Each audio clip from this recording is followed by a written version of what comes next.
Au menu de cette rencontre entre autorités administratives militaires de Bleulequin en République de Côte d'Ivoire et leurs homologues de Zouédrou en République du Libéria, il était question d'approfondir les relations transfrontalières entre la Côte d'Ivoire et le Libéria, mais également d'exposer les difficultés que ces deux peuples rencontrent. Les points saillants sur cette rencontre ont concerné la sécurité transfrontalière, ont concerné également la libre circulation des biens et des personnes, ont concerné également l'entrée frauduleuse de certaines personnes dans les forêts libériennes. Au terme des échanges francs et cordiaux en commission, Ivoiriens et Libériens se sont accordés sur la formalisation du cadre permanent des rencontres, la concertation permanente entre forces de l'ordre des deux pays après l'accord de leur hiérarchie respective, la multiplication des activités socio-culturelles et sportives, l'instauration d'un laissez-passer avec une photo d'identité pour faciliter la circulation entre les deux frontières, une plus grande implication de la presse dans le processus de coopération transfrontalière,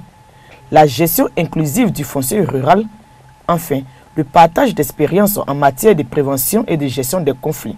Nous nous sommes compris, nous avons pris l'engagement de sensibiliser pour que les deux pays puissent vivre en paix. Grand Guidet et Bleulequin sont deux villes, n'est-ce pas, situées à proximité, et nous avons des problèmes qui nous minaient surtout sur l'aspect sécuritaire, le problème foncier. Aujourd'hui, nous rencontrer à Bleulequin pour échanger sur ces aspects, pour moi c'est déjà un match à gagner. Nous avons vraiment échangé, je suis vraiment satisfait, je pars à Zouédrou, tout Ragayadi, je vais rendre fidèlement compte au gouvernement libérien. Une coopération transfrontalière plus renforcée. Le département de Zouédrou recevra dans les tout prochains jours une délégation ivoirienne qui sera conduite par le préfet de Toulepleu.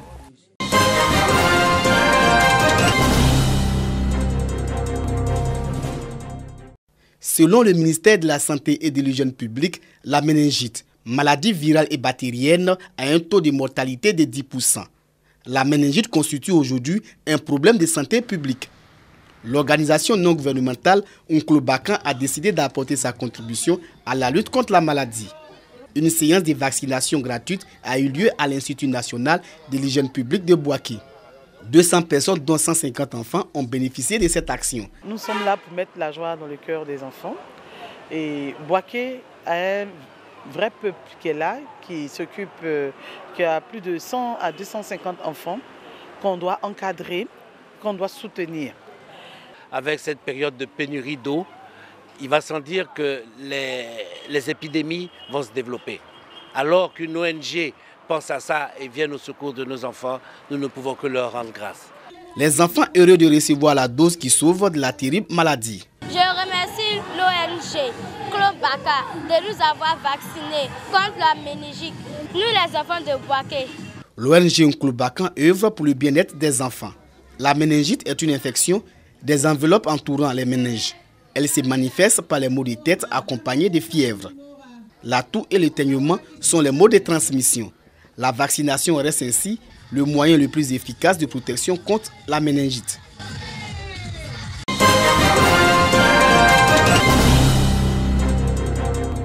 La rentrée scolaire 2018-2019 sera plus gaie pour les tout petits de la maternelle de l'école primaire publique municipalité de Diokoué. Ils seront dans de meilleures conditions d'apprentissage avec l'inauguration de ce bâtiment flambant neuf de 3 classes, plus bureaux et une salle de réception. Construit sur l'initiative de la Direction régionale de l'éducation nationale de Diokoué avec l'appui financier des ristournes reversées par la Fédération nationale des associations et syndicats de reporters, photographes et caméramans professionnels de Côte d'Ivoire, FENASFOSI. Cette action s'inscrit dans le cadre du partenariat entre la FENASFOSI et le ministère de l'Éducation nationale. Un partenariat qui consiste à maintenir des photographies à un coût social, de telle sorte que sur le prix de la photo, une ristourne serve à la promotion de l'école et à l'amélioration des conditions d'apprentissage. Un partenariat gagnant-gagnant, salué et encouragé. C'est un exemple de haute portée éducative à saluer. Et vraiment, c'est un exemple dont on doit parler, on doit faire la promotion de cet exemple pour que d'autres acteurs de l'éducation, d'autres associations emboîtent le pas à ce groupe. Une collaboration initiée depuis 2015 et dont la phase pilote de 2015 à 2017 a permis de collecter plus de 250 millions selon le président de cette fédération, Et cela avec la participation au projet d'à peine une dizaine de directions de l'éducation nationale du pays. Il plaide donc pour une plus grande implication. Si on a ces 41 draines et des draines, on peut aller plus loin. On veut même construire des collèges, des logements des maîtres. En tant que photographe caméraman, on veut donner aussi une image. On veut aider l'école ivoirienne parce qu'on ne dit pas que quand on lave ton dos, il faut laver ton ventre. Le gouvernement ne suffit pas, le gouvernement seul ne suffit pas, le gouvernement a trop de charges. Une solution qui pourrait faire tache d'huile, surtout qu'en conclusion des travaux du séminaire international sur le financement de l'éducation, tenu au Maroc du 5 au 7 décembre 2017 et organisé par la CONFEMEN, Conférence des ministres de l'éducation des États et gouvernements de la francophonie, les participants ont appelé à privilégier des sources de financement innovants pour l'éducation.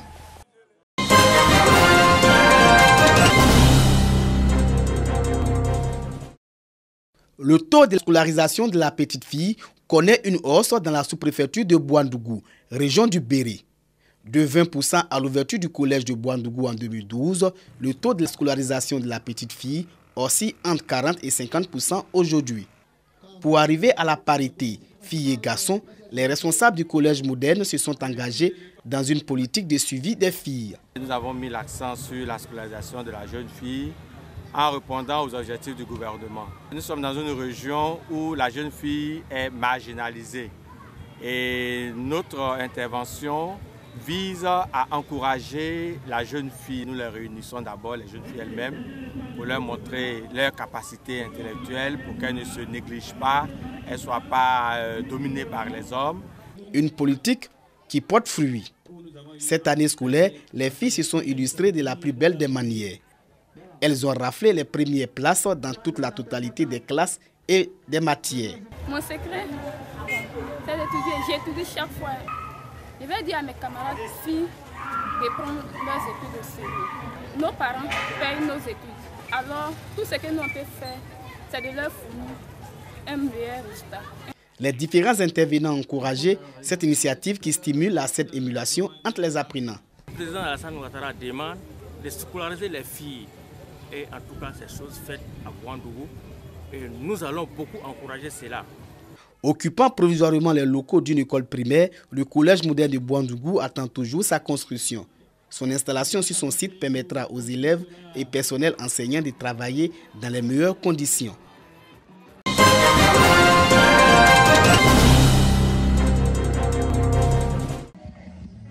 À Gonansou, village de la sous-préfecture d'Ando-Kékérounou, nous sommes dans le département de Béoumi. L'électrification du village, un véritable soulagement pour la population après plusieurs décennies d'attente. Ce travail n'est pas pour une seule personne. Le seul président ne suffit pas pour faire tout ce qu'il y a à faire dans ce village. Donc j'appelle la conscience de tout le monde et puis comme ça, le village va avancer. Le village est désormais connecté au réseau électrique national. Au cours de la fête de la lumière, les populations ont tenu à exprimer leur gratitude au gouvernement à travers le conseil régional de Béké. Le représentant du dit conseil et le corps préfectoral ont invité les populations d'Agouniansou à tirer tous les avantages de l'électrification, autant sur le plan social qu'économique. Financer un tel projet à hauteur de 51 millions n'est pas une chose aisée. Mais nous pouvons dire que grâce à Dieu, le président a pensé à Ando-Kékérounou. Je voudrais dire donc à son représentant de lui transmettre notre gratitude. Après l'électrification, la route est la préoccupation majeure des habitants d'Agouniansou. Accéder à ce village est difficile.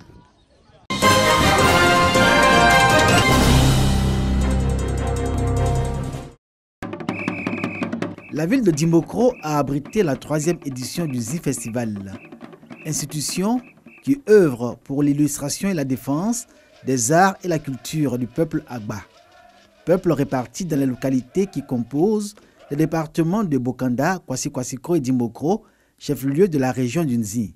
Au menu de ce festival, un concours culinaire, une exposition d'œuvres d'art, de représentation d'artistes et de danse issus des différents départements qui composent la région du Nzi et un concours de beauté dit Talwa Klaman, compétition durant laquelle la femme Agba est célébrée et ses canons de beauté magnifiés.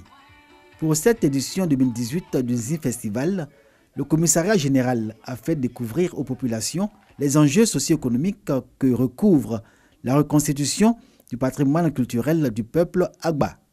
Nous voulons montrer ce que le peuple Agba vaut à toute la nation et à l'étranger pour faire vivre le tourisme chez nous.